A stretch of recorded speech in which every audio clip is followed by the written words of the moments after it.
Welcome back to another explainer. Today, we're heading way up into the freezing, breathless heights of the Andes Mountains to look at what is, without a doubt, one of the most haunting archaeological discoveries ever made. I mean, we're talking about a story of ancient faith, extreme survival, and a 500-year-old cold case that modern science has literally just cracked wide open. So here's the mystery. How does a 14-year-old girl end up perfectly frozen in time, looking like she's just taking a nap, on the absolute peak of a remote snow-capped volcano? How did she even get up there?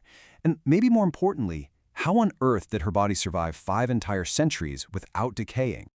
Okay, to really wrap your head around this, you have to understand one staggering number: 22,000. That's the elevation in feet of Mount Lulualico. Up there, you are firmly in what's known as the death zone. You've got 50% less oxygen, and temperatures are just plummeting to 30 degrees below zero. Even modern climbers with all our advanced gear seriously struggle to survive up here. Well, flashback to 1999. A high-altitude archaeological expedition led by Dr. Johann Reinhardt was braving these completely brutal conditions when they suddenly stumbled upon something that literally made them cry out in disbelief. What they uncovered was actually the highest tomb ever discovered on Earth. They found this tightly wrapped bundle filled with pristine textiles, ceramics, and these incredibly delicate figurines. And get this, not a single feather had shrunk, not one vibrant color had faded in 500 years. It was like time just stopped. But honestly, nothing could have prepared them for the moment they finally peeled back that cloth. As Dr. Reinhardt's team worked in these hushed, terrified voices, they uncovered her hands and they were absolutely flawless. The preservation was so immaculate that the team actually felt this spine-tingling fear they might accidentally wake her up. I mean, she didn't look like a mummy at all. She looked perfectly alive, just peacefully sleeping. Right then and there, she became known as the best preserved mummy in the world. So, what exactly happened to her? To figure it out, investigators decided to treat this astonishing discovery just like a modern-day cold case. Now, doing a traditional autopsy was impossible, so instead, she was carefully placed in a specialized freezing unit and actually run right through a standard hospital CT scanner. The initial scans from forensic pathologist Dr. Richard Shepard showed her wisdom teeth were present, and measuring her long bones confirmed she was just 14 years old. But here's the fascinating part.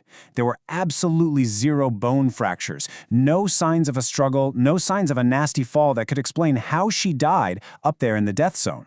So if trauma didn't kill her, what did? Did she simply freeze to death?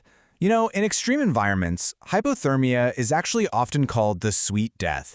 It basically makes victims feel incredibly sleepy, causing them to curl up, peacefully lose consciousness, and, well, freeze. Given her really peaceful expression and completely frozen state, this was absolutely the leading theory. To test this, Dr. Shepard looked closely at the CT scans of her feet. Think about it. If she froze to death, there should definitely be frostbite, but there was none. Next, he checked her stomach lining for superficial ulcers, which are typically caused by severe hypothermia. Again, absolutely nothing. So science was able to completely rule out freezing to death. Instead, checking her stomach revealed a pretty shocking twist. Her stomach wasn't empty at all. It actually contained chewed maize and traces of freeze-dried llama meat. Plus, there was still fecal matter present in her bowels. Basically, this meant she had eaten a really heavy meal and her digestion had completely halted within just 2 hours of eating it.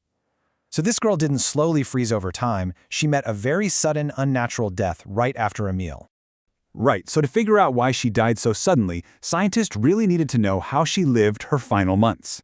Enter bioarchaeologist Dr. Andrew Wilson. By testing the chemicals frozen deep into the maiden's perfectly preserved hair, he was actually able to track her movements and her diet. It's wild. He essentially turned a few strands of hair into this detailed ancient biological timeline.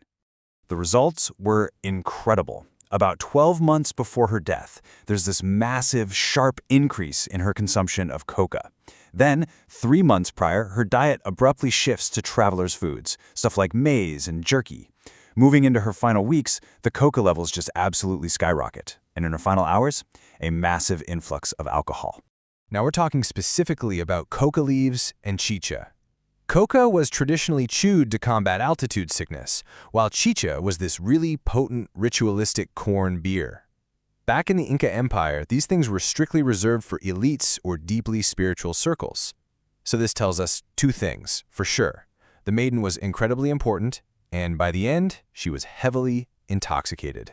And the physical artifacts in her tomb totally back up this high status. She was buried with ceramics decorated in the specific style of Cusco, which was the empire's capital. There was even a male tunic with her, hinting that a local governor, maybe her father, or even the emperor himself was involved in this. But the real crowning jewel was her immaculate feathered headdress. This marked her as a Virgin of the Sun, a pure chosen priestess who was likely separated from her family at a very young age for a highly specific sacred destiny. And that sacred destiny? It required her to walk an absolutely unimaginable distance, 1,000 miles. Seriously, just think about that number for a second. That is the distance from the capital of Cusco all the way to the peak of Mount Ulyalayako. No wheels, no horses. This 14-year-old girl walked on foot for months, crossing some of the driest deserts on Earth, and then climbing way up into the freezing, breathless heights of the Andes Mountains. Which brings us to the end of that grueling 1,000-mile journey.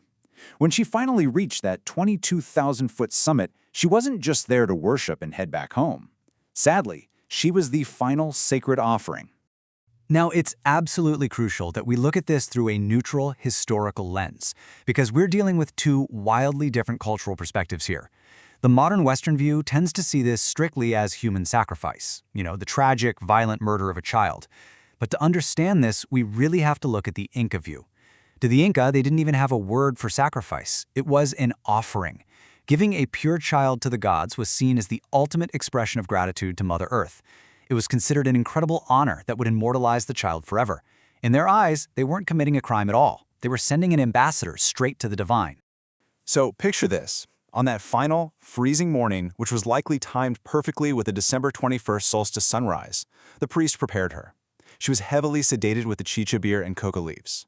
And this wasn't just to control her. In their belief system, this actually helped give the soul vitality to cross over into the next world. Her hair was tightly and perfectly braided just hours before, and they painted this striking red ritual pigment right onto her cheeks. But here's the thing. Despite all the honor, she was still just a 14-year-old girl standing at the freezing edge of the world. Forensic evidence actually showed traces of vomit on her lips, which is a really visceral sign of extreme stress, fear, and deep intoxication in her final moments. So we know she was drugged, she was terrified, and she was freezing. But what was the actual final mechanism of her death? Well, the CT scan showed absolutely no damage to her laryngeal cartilage, which completely rules out strangulation. So what about being buried alive? Usually that causes a massive struggle, dirt under the fingernails. But her hands were folded perfectly. Her fingernails were completely pristine. She literally didn't fight back. The answer turned out to be devastatingly simple. And honestly, it was right in front of the archaeologists the very second they found her. Covering her face, wrapped tightly and knotted right around her head, was a thick woolen cloth. This created a startlingly fast end. It was basically a 4-step process. Step 1, she is deeply, deeply sedated by the alcohol and coca. Step 2, at 22,000 feet, her brain is already severely starved of oxygen. Step 3, the priests pull that thick woolen cloth super tightly over her face. And finally, step 4, because she is way too intoxicated to even register panic, she gently asphyxiates without a single struggle. And that brings a pretty solemn closure to this whole forensic mystery. Like the experts who studied her concluded, it was essentially a gentle suffocation to send her to the gods. She wasn't aware, you can see in her face that she rests in peace. The intense intoxication essentially isolated her from the terrifying reality of what was actually happening, which allowed her to just slip away into a sleep that would end up lasting 500 years. So in a way, the Inca maiden really did achieve exactly the immortality her people sought for her, right?